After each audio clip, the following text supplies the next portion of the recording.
राम राम भाइयों और बहनों, कैसे हो आप सब। और आप सभी की पटवारी की एग्जाम की तैयारी कैसे चल रही है, आप लोग मुझे कमेंट बॉक्स में कमेंट कर कर बता सकते हो।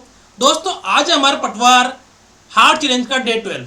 दोस्तों, आप लोग सोच रहे होंगे कि सर हमारी क्लासें क्यों नहीं आ रही है, क्यों नहीं आ रही है। दोस्तों, क्लास इसलिए नहीं आ रही थी क्योंकि कुछ मेरे पर्सनल काम भी था। दूसरी बात, मैंने जो हमारे व्याख्याता बढ़ती है उनके जो साथी है उनका सिलेबस मैंने गणित का कंप्लीट करवा दिया है। उनकी ओवरऑल 65 प्लस क्लासें यानी 65 प्लस क्लासें उनकी बनी है उन 4 चैप्टर के अंदर। और आप लोगों की भी देख लो, टोटल 70 क्लासें बन जाएगी आराम से एग्जाम तक। और इस अप्रैल महीने में आप लोगों की कंटिन्यू क्लासें आएगी, कभी एक, कभी दो, कभी तीन, कभी चार।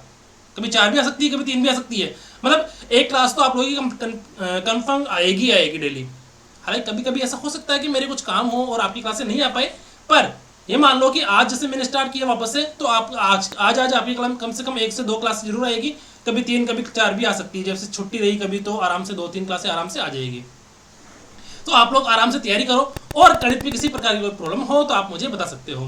दोस्तों, शुरू करते हैं आज की क्लास, बिना टाइम कुछ इधर उधर की गंवाए आगे शुरू करते हैं। दोस्तों, अब हम बात करते हैं बट्टा या छूट की। इसके अपन बट्टा या छूट क्या होता है ये अपन देखते हैं। हालांकि हमारे दैनिक जीवन में बट्टा या छूट हमेशा काम में आता है। पता है, हम जैसे सपोज करो आप लोग को ड्रेस लेने गए, तो वहां जाते पूछते हो सर ड्रेस 1000 रुपए की है, तो आप क्या कहते हो, डिस्काउंट कितना दे रहे हो इसके अंदर। पूछते हो ना आप लोग के, सर डिस्काउंट तो बताओ ना, इसके अंदर डिस्काउंट कितना दोगे। वो बोलता है डिस्काउंट काट के ही बताया मैंने 1000 रुपए। वो क्या बोलता है कि मैंने इसमें ना डिस्काउंट काट के ही बताया है। अच्छा, फिर आप कहते यार हम तो ठग रहे हैं यहाँ पे। अगर वो सोचता, सपोज करो वो ड्रेस बताता 1100 की, और वो बोलता फिर आप कहते डिस्काउंट कितना, चले इससे क्या 1000 रुपये दे दे, है ना। तो कितने का डिस्काउंट दे दिया उसने, 100 रुपये का डिस्काउंट दे दिया। समझ में आ गई मेरी बात। तो इसी प्रकार से ये डिस्काउंट भी उसी तरह से काम करता है। डिस्काउंट का मतलब वो कीमत तो कुछ और अंकित कर रखी है और बेचता किसी और कीमत में है। समझ में आ गई मेरी बात कि वो जैसे मैं क्या बताऊं आपको,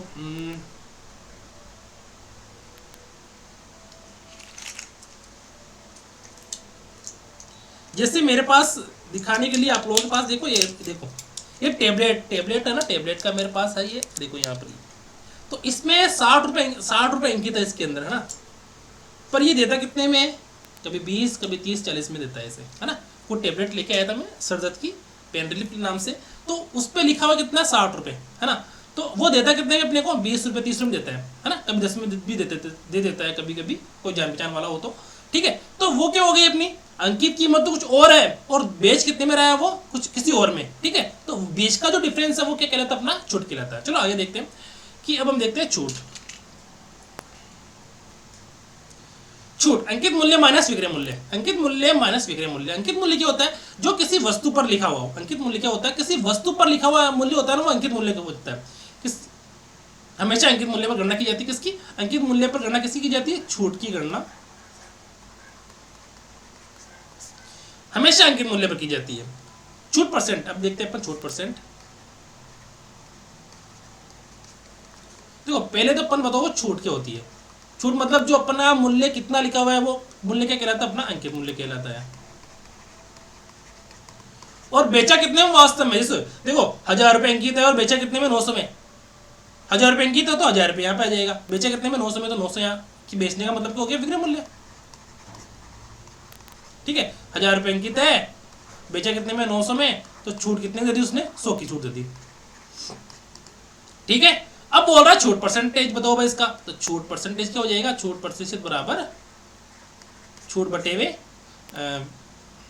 अंकित मूल्य इंटू 100। क्योंकि छूट हमेशा अंकित मूल्य पर दी जाती है। ये बात आप लोग ध्यान रखना कि छूट हमेशा अंकित मूल्य पर दी जाती है, और अंकित मूल्य पर जो छूट परसेंटेज निकालेंगे वो भी अंकित मूल्य से ही निकालेंगे। ठीक है, किसी प्रकार की छूट की गणना केवल अंकित मूल्य पर की जाती है, न कि विक्रय मूल्य या क्रय मूल्य पर। जैसे यहाँ पर लागत मूल्य लिख रखा है ना, ये लागत मूल्य का मतलब हो गया अपना क्रय मूल्य। ठीक है, आगे देखते हैं। अगर क्रय मूल्य 500 है, क्रय मूल्य 500 है, तो अपन इसको यहाँ लिख लेते हैं, सीपी बराबर 500। सेलिंग प्राइस कितनी है, 700 है, तो 700 लिख लिया। और अंकित मूल्य कितना है, अपना एमआरपी कितना है, 800 है, तो 800 लिख लिया यहाँ पर। बोल रहा है कि छूट ज्ञात कीजिए। अब छूट कैसे ज्ञात करेंगे भाई, देखो यहाँ पर अपना सेलिंग प्राइस कितना है और एमआरपी कितना है 800, एमआरपी 800 सेलिंग प्राइस 700, तो छूट कितनी, क्योंकि 100 की। ठीक है, अब बोल रहा है छूट परसेंटेज ज्ञात कीजिए, तो छूट परसेंटेज निकालते अपन, छूट बटे हुए अंकित मूल्य गुना 100, तो 2 जीरो 2 जीरो कैंसिल हो गया, 100 बटे हुए 8। अपन इसको किस प्रकार से लिख सकते हैं, 8 एकम 8, फिर 2 जीरो, 8 दूनी 16, फिर 4 जीरो, 8 पंजो 40, यानी 12.5% की उसको क्या दे दी, छूट दे दी। ठीक है, अब देखो ऐसे क्वेश्चंस अपने एग्जाम में आते हैं कि छूट ज्ञात कीजिए, कुछ अंकित मूल्य दे देगा, कुछ विक्रय मूल्य दे देगा, और कुछ क्या दे देगा, प्रॉफिट लॉस दे देगा। तो उसमें से कि क्वेश्चंस को घुमाएगा वो आप लोगों को एग्जाम में घुमाएगा, तो इसे घुमाने वाले प्रश्न भी अपन एक बार देखेंगे आगे। अब देखते हैं फ्री वस्तु या मुफ्त वस्तु, है ना दोस्तों। एक वस्तु खरीदने पर वाई वस्तु निःशुल्क दी जाती है, फिर डिस्काउंट परसेंटेज ज्ञात कीजिए। तो छूट परसेंटेज ज्ञात कीजिए, छूट क्या हो जाएगा, वाई गुणा 100 बटे हुए एक्स प्लस वाई। ठीक है, वाई गुणा 100 बटे हुए एक्स प्लस वाई। तो छूट परसेंटेज अपन इसमें देखो कि 8 वस्तुएं खरीद पर 2 वस्तुएं मुफ्त दी जाती है। जैसे अपन ने कोई बोलते हैं ना कि यार अभी हमारे यहाँ पर स्कीम चल रही है, बोलते हैं ना स्कीम या ऑफर, कि आप अगर मेरे सपोज करो मेरे से अगर 10 सामान लोगे तो मैं आपको 1 सामान एक्स्ट्रा दे दूंगा। आप लोग मेरे से अगर 50 सामान लोगे तो मैं 2 सामान आपको एक्स्ट्रा दे दूंगा। आप मेरे से अगर 1 पैकेट लोगे तो उसके ऊपर 1 शैम्पू एक्स्ट्रा दे दूंगा। होता है ना आप लोग बताया कि अपन को चीज खरीदने जाते हैं तो वहां पर ऐसी चीजें मिलती है। तो यहाँ पर लिख रखा है कि 8 वस्तु खरीदने पर 2 वस्तु मुफ्त दी जाती है, तो छूट परसेंटेज ज्ञात कीजिए। तो अपनी याद ये तो हो गया अपना x और ये हो गया अपना y। तो बताओ क्या लिख रखा है, y गुणा 100 बटे हुए x प्लस वाई।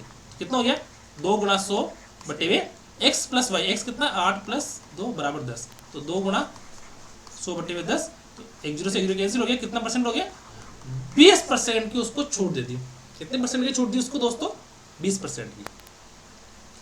ठीक है, आगे देखते हैं अपन, ऐसे कुछ क्वेश्चंस और होंगे तो उन क्वेश्चंस को और करते हैं अपन। ठीक है, एक व्यापारी अपने माल पर क्रय मूल्य से 8% अधिक अंकित करता है।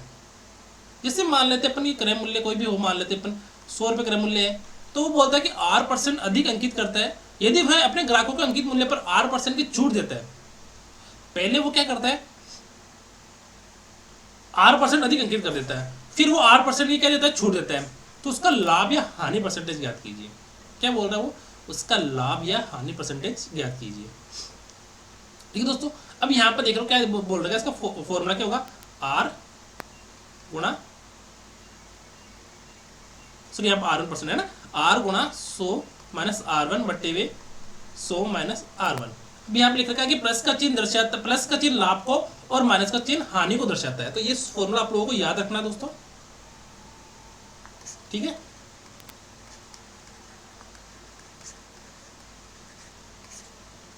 कि एक व्यापारी अपने माल पर क्रय मूल्य से 8% अधिक अंकित मूल्य अंकित करता है यदि वह अपने ग्राहकों को अंकित मूल्य पर R1% की छूट देता है, तो लाभ या हानि परसेंटेज याद कीजिए। ठीक है, अब क्वेश्चन अपन करते हैं कि एक दुकानदार अपने सामान पर क्रय मूल्य से 30% अधिक मूल्य अंकित करता है। देखो क्रय मूल्य मतलब अपने कॉस्ट प्राइस कितनी मान लेते हैं अपन, यहाँ पर 100 मान लेते हैं। तो बोलता है कि अंकित मूल्य क्रय मूल्य से 30% अधिक अंकित करता है, तो एमआरपी कितना हो जाएगा, 130। सही है ना। यदि वह अंकित मूल्य पर 15% की छूट देता है तो उसका लाभ या हानि परसेंटेज ज्ञात कीजिए। देखो अंकित मूल्य कितना ये रहा, इसको 15% की छूट दे दो भाई, 100 माइनस 15 बटे हुए 100। ठीक है, तो 130 इंटू 85 बटे हुए 100। ठीक है, तो इसके अंदर 5 का भाग जाएंगे, कितनी बार जाएगा, 5 का भाग इसमें जाएगा 20 बार, और इसमें 17 बार, 17 पंच 85 सही है, और 1 जीरो से 1 जीरो कैंसिल। ठीक है, तो 13 इंटू 17 कितने होते हैं, 13 इंटू 17 बटे हुए 10, 17 दो 34, 17 दी 51, हासिल का 1, हासिल का 3, हासिल का 5, 17 और 5 22, 22.1 है ना, 221 बटे हुए 10 या 22.1% की उसको छूट मिल गई। ठीक है, तो बताओ 130 में से 22.1 गया तो कितना बचेगा, बताओ मुझे। 130 में से अगर 22.1 गया तो कितना बचेगा, एक बार अपन चेक कर लेते हैं आपस से, सही है क्या। 130 में से अपन कितना परसेंट की छूट दी उसने, 15% की। ठीक है, 1 जीरो से 1 जीरो कैंसिल, और 15 दी 45, हासिल का 4। दोस्तों अपन ने कोई गलती कर दी क्या, नहीं नहीं दोस्तों, यहाँ पर है ना ये 5 आएगा ना, यहाँ पर सॉरी है ना, यहाँ पर 5 आएगा।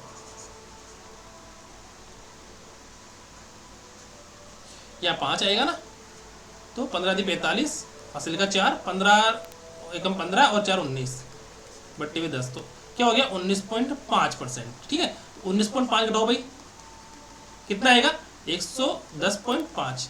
ठीक है, तो अपना कॉस्ट प्राइस कितनी दे रखी है यहाँ पर 100 और सेलिंग प्राइस कितनी दे रखी है अपना 110.5, तो अंतर कितने का दोनों में 10.5 का, यानी उसको ओवरऑल प्रॉफिट कितना होगा दोस्तों 10.5%। ठीक है, अब ये देखो, ये तो कैलकुलेशन आती है, ये कैलकुलेशन तो आपको आनी चाहिए। ठीक है, आगे देखते हैं। एक व्यापारी अपने माल पर लागत मूल्य से 20% अधिक अंकित मूल्य करता है। जिसे अपन मान लेते हैं कि 100 रुपये किसी वस्तु का मूल्य है और ये अपन कॉस्ट प्राइस मान लेते हैं। एक व्यापारी अपने माल पर लागत मूल्य से 20% अधिक मूल्य अंकित करता है और अपन मान लेते हैं कि एमआरपी कितना होगा, एमआरपी हो जाएगा उसका 120। ठीक है, यदि वह अपने ग्राहकों को अंकित मूल्य पर 25% की छूट देता है, अब बताओ भाई 100 रुपये तो क्रय मूल्य हो गया, अंकित मूल्य 120 हो गया, अब 120 पर भी 25% की छूट देनी है, तो 120 पर 25% छूट दे दो भाई, 100 - 25 बटे 100 कितना आएगा बताओ, 120 × 75 बटे 100 और कितना 3 और ये 4, 25 कट गया, और 4 से कितनी बार कटेगा 30 बार, 30 × 3 90, यानी कि अपना सेलिंग प्राइस कितना हो गया अब 90। ठीक है, तो लाभ या हानि ज्ञात कीजिए। बताओ मुझे अपना कॉस्ट प्राइस कितनी दे रखी है, कॉस्ट प्राइस 100 और सेलिंग प्राइस कितनी है अपनी 90, तो उसको हानि कितनी की हुई 10 की हानि हुई है ना। अब यहाँ पर 10% की हानि हो गई, तो देखो 10% की हानि कैसी हुई 10 हानि और क्रय मूल्य कितना 100 और अपन परसेंटेज निकालने के लिए 100 से गुणा कर देते हैं, तो 100 से 100 कैंसिल, तो बटा कितना बटे बराबर 10% की उसको लॉस हो गया। ठीक है, 10% की उसको हानि हो चुकी है। दोस्तों समझ में आया कि नहीं आया, आप लोग मुझे कमेंट करके बता सकते हो कि सर मुझे ये क्वेश्चन समझ में नहीं आया, तो मैं आप लोग कमेंट बॉक्स में भी उसका रिप्लाई जरूर दूंगा। ठीक है दोस्तों, आगे देखते हैं। एक दुकानदार एक वस्तु की चिन्हित मूल्य पर 28% की छूट देता है, यानी 28% की छूट किस पे देता है बताओ मुझे, कुछ चिन्हित मूल्य होना चाहिए उसका, किसका मूल्य होना चाहिए, चिन्हित मूल्य होना चाहिए, और फिर भी 20% का लाभ कमाता है। ओ मतलब छूट देने के बाद ही 20% का लाभ कमाता है। यदि एक वस्तु की बिक्री पर उसे 30.80 रुपये का लाभ प्राप्त होता है, तो वस्तु की लागत मूल्य क्या होगी। देखो लागत मूल्य हमेशा क्या होगी, कॉस्ट प्राइस कितनी होगी अपनी यहाँ पर 100, और प्रॉफिट कितना कमा रहा है वो बताओ मुझे, प्रॉफिट कमा रहा है वो यहाँ पर 20%, और प्रॉफिट वास्तव में है कितना अपना यहाँ पर बताओ मुझे 30.80 है ना, 30.80। भाई जो 20% अपना प्रॉफिट कमा रहा है ना वो 30.80 रुपये है, तो बताओ मुझे 1% किसके बराबर हो जाएगा, 30.80 के बराबर हो जाएगा, और 100% यानी अपना 100 अपने क्या है अपना कॉस्ट प्राइस है, तो 100 की वैल्यू कितनी हो जाएगी 30.80 बटे 20 गुणा 100। ठीक है, तो अब इसको अपन कैसे कर लेंगे, 30 80 100 से गुणा करते ये हो जाएगा 3080 बटे 20। ठीक है, तो एक दूसरे से कैंसिल, 2 का भाग इसमें देंगे तो 1 और 10 में 5 बार और 1 से 4 बार, तो 154 रुपये उस वस्तु का लागत मूल्य आ जाएगा। दोस्तों क्वेश्चन समझ में नहीं आया तो आप लोग मुझे कमेंट कर सकते हो। यहाँ तक समझ में आ गया, आगे देखते हैं कि एक वस्तु, चलो ये देख वापस से आप लोगों को मैं बता देता हूँ उस क्वेश्चन को अपन ने कैसे किया था, कि अपन ने कॉस्ट प्राइस को स्टार्टिंग में 100 मान ली थी, प्रॉफिट 20% है, तो 20% की वैल्यू 30.80 रुपये के बराबर हो गई। अगर अपन 1% की वैल्यू निकालेंगे तो 30.80 बटे 20 आ जाएगा, और 100 की वैल्यू निकालना है क्योंकि अपन को यहाँ पर कॉस्ट प्राइस निकालनी है, तो कॉस्ट प्राइस अपन ने यहाँ से कैसे निकाली 100 की वैल्यू निकाली, तो 30.80 बटे 20 गुणा 100, तो अपने पास 100 की वैल्यू किसके बराबर आ गई 154 के बराबर आ गई। तो अपना जो कॉस्ट प्राइस है वो कितनी आ गई अपना 154 रुपये। ठीक है, आगे देखते हैं। एक व्यक्ति अपने माल को लागत मूल्य से X% अंकित करता है, X% ऊपर चिन्हित करता है, तो अपना कॉस्ट प्राइस अपने मान लेते हैं कितनी 100, और चिन्हित मूल्य पर 30% की छूट देता है, चिन्हित मूल्य पर 30% की छूट देता है, तो ये तो अपने 100 कॉस्ट प्राइस होगी, तो अपना MRP कितना है 100 + X, सही बात है ना भाई, हाँ, और चिन्हित मूल्य पर 30% की छूट देता है। यदि उसका लाभ 5% है तो X का मान ज्ञात कीजिए। बताओ मुझे, कॉस्ट प्राइस पर हमेशा लाभ मिलता है, लाभ ही हानि हमेशा कॉस्ट प्राइस पर होती है, और छूट हमेशा अंकित मूल्य पर होती है, तो बताओ ये तो अपने MRP हो गया और ये अपने कॉस्ट प्राइस हो गया। देखो छूट, देखो अंकित मूल्य पर छूट देने पर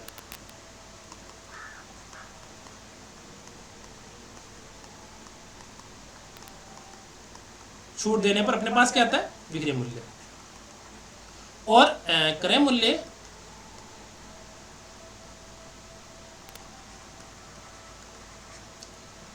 लाभ या हानि करने पर अपने पास क्या आता है, विक्रय मूल्य। ठीक है, तो बताओ मुझे ये अपना एमआरपी कितना है, एमआरपी अपना 100 प्लस एक्स।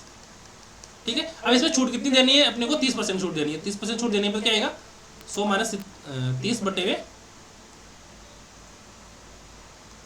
100। ठीक है, तो ये तो अपने क्या हो गया, छूट देने पर विक्रय मूल्य आ जाएगा इसका। ये अपना अंकित मूल्य है, उसमें छूट देने में अपन 30% की बटे 100 कर दिया अपन ने परसेंटेज इसलिए, तो ये हो गया अपना एसपी। इसी प्रकार अपना एसपी क्या होता है, जब अपने पास क्रय मूल्य 100 है और लाभ कितना 5% है, तो 100 प्लस 5 बटे 100। ठीक है, तो ये भी अपना एसपी हो गया। तो 100 से 100 कैंसिल हो गया। ठीक है, तो बचा कितना अपने पास, 100 प्लस एक्स, इधर 70 बराबर 100 गुणा 105। ठीक है, 1 से 0 कैंसिल हो गया, 7 का भाग 15, 105 में कितनी बार जाएगा, 7 7 7 35, तो ये हो गया 150। इधर हो गया कितना, 100 प्लस एक्स, देन एक्स की वैल्यू अपने पास आ गई 50 रुपये। ठीक है, तो एक्स का मान कितना अपना 50, यानी वो व्यक्ति अपने माल को लागत मूल्य से 50% ऊपर चिन्हित करता है। ठीक है दोस्तों, नहीं समझ में आए तो आप मुझे कमेंट करके बता सकते हो। सुजाता लागत मूल्य से 36% ऊपर एक वस्तु को चिन्हित करती है। उसका लागत मूल्य कितना मानेंगे अपन, 100 रुपये। वो चिन्हित कीमत अंकित करती है, कितनी कर रही है वो, 36% ऊपर कर रही है, तो उसका एमआरपी कितना हो जाएगा, 136 हो जाएगा। ठीक है दोस्तों, अपन देखते हैं एक बार। देखो अपन अगर कॉस्ट प्राइस अपन इसकी 100 मान लेते हैं, तो इसका एमआरपी कितना हो जाएगा, 136। ठीक है, और चिन्हित मूल्य पर 40% की छूट देती है, तो 136 का 40% निकालो भाई, 100 माइनस 40 बटे 100 कितना आएगा, 136 गुणा 60 बटे 100। तो ये तो कटेगा 5 बार और ये कटेगा 3 बार। ठीक है,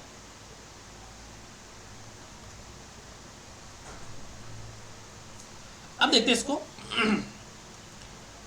3 एकम 3, सॉरी अपन इसको ऐसे लगातार काट लेते हैं इसको, ताकि अपने को जो ज़्यादा कैलकुलेशन करनी है उतनी पड़े। 136 इंटू 60 बटे 100। ठीक है, 1 से 1 कैंसिल, 6 36 हासिल का 3 और 6 18 21 हासिल का 2, 6 2 8 बटे 10, यानी कि 81.6, यानी 81.6 अपना क्या आ गया, सेलिंग प्राइस आ गई। 81.6 अपना क्या आ गया, सेलिंग प्राइस आ गई। और कॉस्ट प्राइस अपनी कितनी 100 है, तो बताओ लॉस कितने का हुआ, लॉस कितना हुआ बताओ मुझे, 100 माइनस 81.6, इसको अपन कैसे बोल सकते हैं, 18.4 का, यानी 18.4% का उसको क्या हो गया, लॉस हो चुका है दोस्तों। हालांकि ये देखो ये रुपए में है, तो अपन इसको क्या करेंगे, 18.4 बटे में क्रय मूल्य गुणा 100, 100 कैंसिल हो गया, तो 18.4% क्या हो गया, ये 18.4% इसका लॉस हो गया।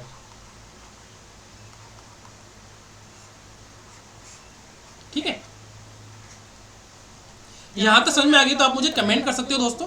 आगे देखें अपन कि एक फोटोग्राफर कैमरे के विज्ञापित मूल्य पर 10% की छूट देता है और 20% का लाभ कमाने के लिए 600 की लागत वाले कैमरे के लिए कितना मूल्य अंकित किया जाना चाहिए। मैंने आप लोगों को बताया था स्टार्टिंग में कि अब देखो यहाँ पर अंकित मूल्य है ना, क्रय मूल्य दे रखा है यहाँ पर कि 600 के लाभ प्राप्त करने के लिए 600 की लागत वाले कैमरे के लिए मूल्य कितना अंकित किया जाना चाहिए। तो अपना कॉस्ट प्राइस तो दे रखी कितनी, 100, और अपना अंकित मूल्य अपन को निकालना है। तो अंकित मूल्य अपन को मान लेते हैं x, है ना, ये अंकित मूल्य कितना मान लेते हैं अपन, एमआरपी मान लेते हैं अपन x।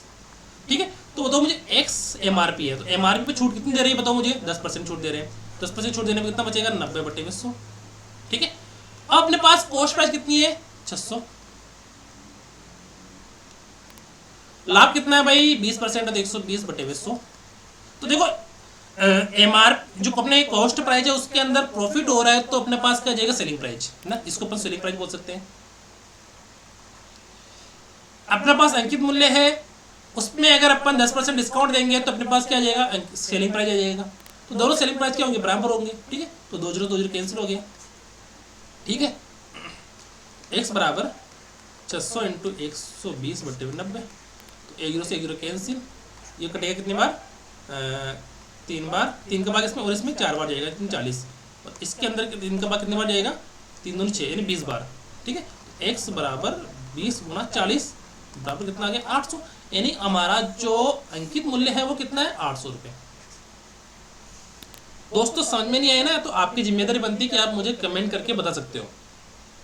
ठीक है, और अगर आप लोग कमेंट करोगे तो मुझे लगेगा कि आप लोगों को समझ में आ रहा है। ठीक है, और दोस्तों एक बात और कहनी थी कि आप लोगों का कोर्स हो जाएगा, मुझे पता है हो जाएगा, क्योंकि अब अप्रैल महीने में सिर्फ पटवारी क्लासें ही लेनी है मुझे। पटवारी क्लासें रेगुलर आएगी आप लोगों की, जैसे कभी छुट्टी रहेगी मेरी तो 2 दिन भी 2 क्लासें भी आ सकती है, 3 भी आ सकती है, 4 भी आ सकती है। ठीक है, और कभी कोई घर पे काम हो गया तो देखो आपको पता है कि घर पे काम होगा तो काम पहले है ना। आगे देखते हैं। वस्तुओं का मूल्य इस प्रकार अंकित किया जाता है कि लाभ 25% हो। देखो पहले अपन मान लेते हैं कि कॉस्ट प्राइस अपन मान लेते हैं 100 रुपये, तो सेलिंग प्राइस अपनी क्या हो जाएगी दोस्तों 125। ठीक है, कुछ छूट देने के बाद लाभ घटकर 12.5% हो जाता है। इसका मतलब क्या हुआ कि अगर लाभ घटकर 12.5% हो गया तो अपना सेलिंग प्राइस कितनी हो जाएगी बताओ मुझे। तो अपना सेलिंग प्राइस हो जाएगी कितनी 112.5।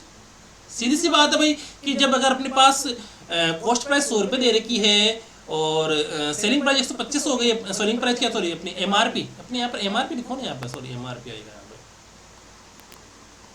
पे एमआरपी यहाँ पे 125 हो गई, तो कुछ छूट देने के बाद अगर अपना लाभ घटकर 12.5% हो जाता है, यानी कि अपना पास अभी भी प्रॉफिट में तो है, यानी कॉस्ट प्राइस 100 रुपये है और सेलिंग प्राइस अपनी 112 है, तो बोल रहा है कि छूट कितनी परसेंट की दी गई। बताओ इसमें दोनों में अंतर कितने का है? दोनों में अंतर तो सर इसमें है ना, दोनों में अंतर कितने का बताओ मुझे। दोनों में सर अंतर तो है ना कितने का है 12.5 का अंतर है, 12.5 का अंतर है। हाँ, और छूट हमेशा किस पे दी जाती है? छूट हमेशा अंकित मूल्य पर दी जाती है, अंकित मूल्य पर, अंकित मूल्य पर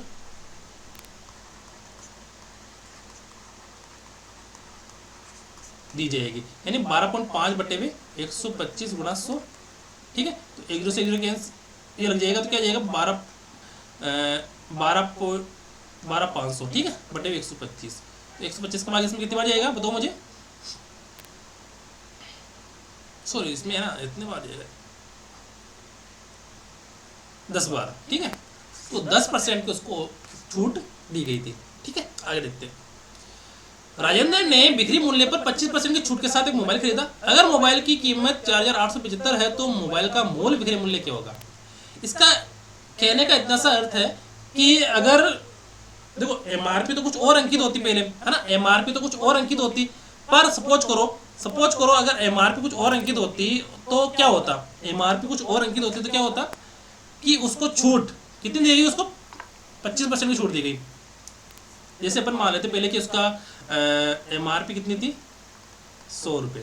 ठीक है, छूट देने पर बाद उसका सेलिंग प्राइस कितनी होगी 75%। तो उसने खरीदा कितने में? इस 75% में खरीदा होगा ना इसने मोबाइल कितने में खरीदा 75% में। वो बोल रहा है कि अगर उसको छूट नहीं देते है ना, इसका कहने का मतलब सिर्फ इतना सा है कि अगर छूट नहीं देते तो वास्तव में उसका विक्रय मूल्य कितना होता बताओ मुझे। कि अगर 75 की वैल्यू कितनी है 4875। ठीक है, तो 100 की वैल्यू ऊपर को निकालनी है, तो 4875 बटे 75 गुणा 100।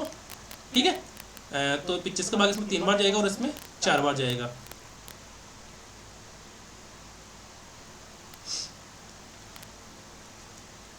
और तो 3 का भाग इसमें कितने बार जाएगा? 3 का भाग 3 एकम 3, 3 चौक 18, 3 दूनी 6, 3 पंजे 15 गुणा 4, तो 100 चौक 64 और 25 चौक 100 यानी 6500, यानी उसका जो वास्तव में विक्रय मूल्य कितना हो जाएगा 6500 यानी 6500 रुपये।